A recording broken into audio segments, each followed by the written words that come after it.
Bom dia, pessoal do oitavo ano A. Por cá é o Nason, estagiário do curso de Licenciatura em Matemática do Instituto Federal do Ceará. Bem, dando continuidade aos nossos estudos de monômios, certo?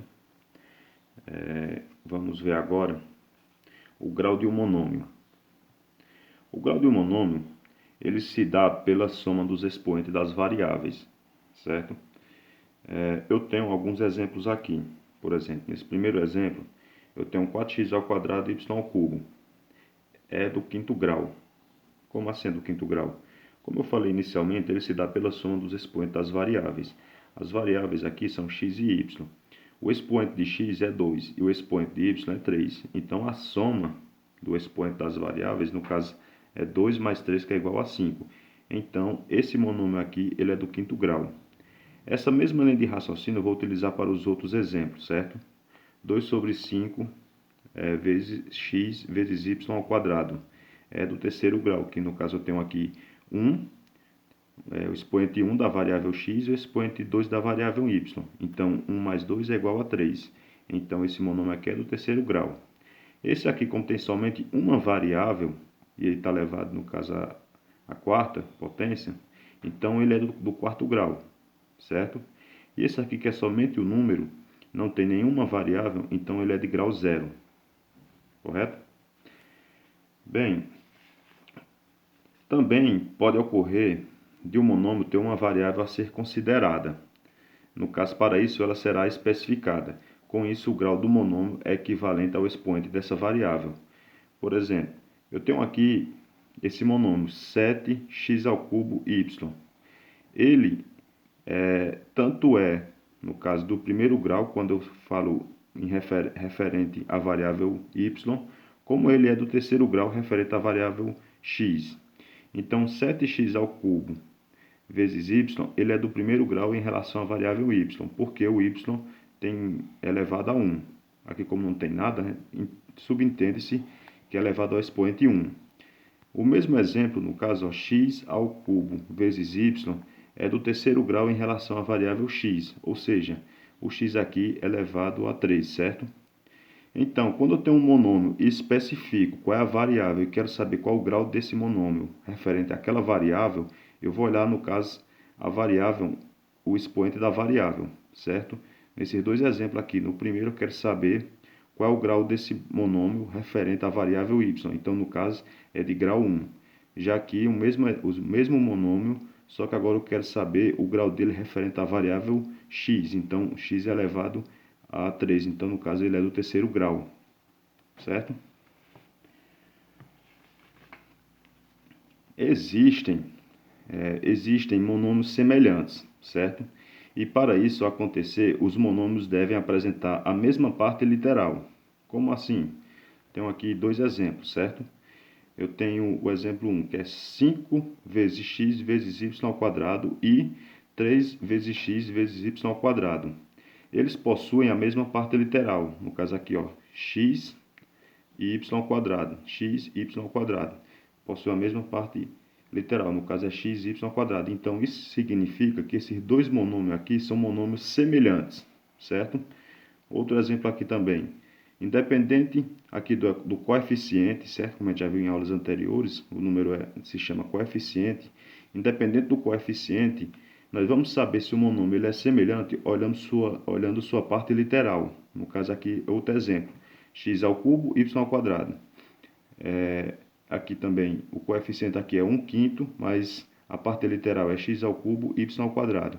Aqui da mesma forma, o coeficiente é 0,4, mas a parte literal é x ao cubo, y ao quadrado. Todos possuem a mesma parte literal, x ao cubo, y ao quadrado. Então, todos os três são monômios semelhantes. Vamos dar uma olhada agora em adição algébrica de monômios, certo? Primeiro de tudo, para eu realizar uma adição de um monômio, eu tenho que ver se os monômios são semelhantes. Como vocês podem ver aqui na definição, aqui, ó, para realizar a adição de monômios, é necessário que esses monômios sejam semelhantes, ou seja, possuam as partes literárias iguais. Monômios semelhantes é o que a gente acabou de ver, certo? no caso quando as partes literais deles são iguais. Então eu só consigo realizar uma adição de um monômio se suas partes literais forem iguais. Uns exemplos aqui, ó. 2x² mais 5x² possuem a mesma parte literal, então eu consigo realizar uma adição, certo? Então 2x² mais 5x² é igual, eu posso fazer dessa forma aqui, colocar entre parênteses e somar os coeficientes. 2 mais 5, certo? Vezes x², onde vai ser igual a 7x², certo? No caso, eu repito a parte literal e somo os coeficientes. 5 mais 2, 7. Esse outro exemplo aqui, eu tenho uma subtração, certo? No caso, é 3 vezes x vezes y vezes z, menos 2 vezes x vezes y vezes z. Só que nós sabemos que uma subtração é o inverso da adição. Então, eu posso escrever essa subtração dessa forma. 3xy mais, abre parênteses, menos 2xyz. Quando eu for eliminar esse parênteses aqui, eu vou chegar nessa mesma operação aqui. Então, eu transformei aqui de uma subtração para uma adição, certo? E aplicando o que a gente já viu anterior, eu vou repetir aqui a parte literal, certo? E vou somar no caso, nesse caso aqui eu vou subtrair, porque quando eu fizer o jogo do sinal mais com menos fica menos, certo? Aí vou subtrair aqui as partes literal. No caso 3 menos 2, que vai ser igual a 1. Então fica 1 vezes x vezes y vezes z, ou xyz.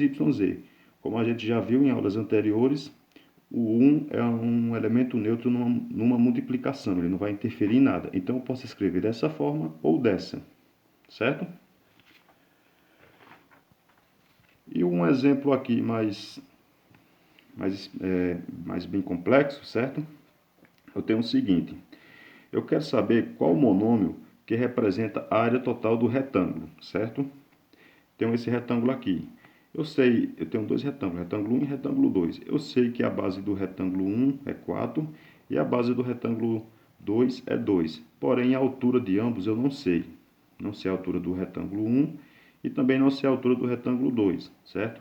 Então, para eu calcular a área, eu tenho que somar a área total, eu tenho que somar a área dos dois retângulos. Então, vamos aqui. O retângulo 1, para eu descobrir a área do retângulo 1, a área é igual a base vezes a altura, certo? Repete aqui o A, esse A aqui significa área. Aí, então, a área é igual a base, é quanto? É 4, certo? E a altura é x, eu não sei, que no caso aqui é a variável, então 4 vezes x, que é a mesma coisa de área é igual a 4x. A mesma linha de raciocínio eu vou utilizar no retângulo 2, certo? Eu tenho aqui a área igual a base vezes a altura. A área, no caso aqui, a base é 2 e a altura é x também. Então, a área é igual a 2x. Para eu descobrir a área total, eu vou somar a área do retângulo 1 mais a área do retângulo 2. Então, eu cheguei aqui em uma adição algébrica de monômios, certo? Onde eu tenho aqui a área do retângulo 1, que é 4x, mais a área do retângulo 2, que é 2x. Então, 4x mais 2x é igual a 6x. Então, a área total é igual a 6x. 6x é um monômio do primeiro grau. Como vocês podem ver, o x aqui não tem nada, mas subentende-se que ele é elevado a grau 1, certo? No caso, elevado a 1. Então, o monômio é de primeiro grau. Chegamos no caso no monômio, que era o que a gente queria. Professor, eu poderia fazer direto, porque eu sei que nesse retângulo aqui, eu tenho uma base que é 4 e 2, então eu posso somar. Sim, você pode fazer direto. Você pode somar 4 com 2, que dá 6, certo? Então, no caso, base vezes altura. No caso, é 6 vezes x, que dá 6x, que foi realmente o que a gente chegou. A ideia aqui era só mostrar que a gente pode somar, no caso, duas áreas onde possuam a mesma parte literal no monômio, certo? No caso, quando são monômios semelhantes. A ideia seria essa. Mas eu poderia fazer direto também. Beleza? Bem, espero que tenham compreendido e qualquer coisa estamos à disposição.